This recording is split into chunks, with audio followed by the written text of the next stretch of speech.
Volkswagen Jetta снимаем заднее сиденье. Первое крепление резко дергаем вверх. Крепление снято.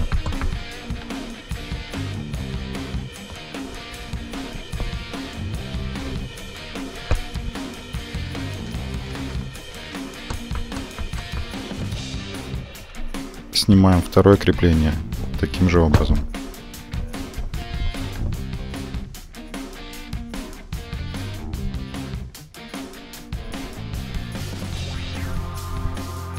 Далее тянем в сторону от края сиденья, одной рукой держим, второй поднимаем вверх.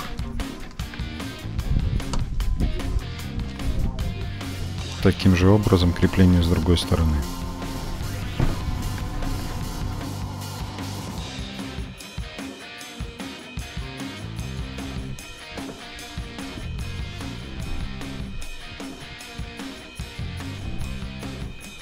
Устанавливаем в обратном порядке.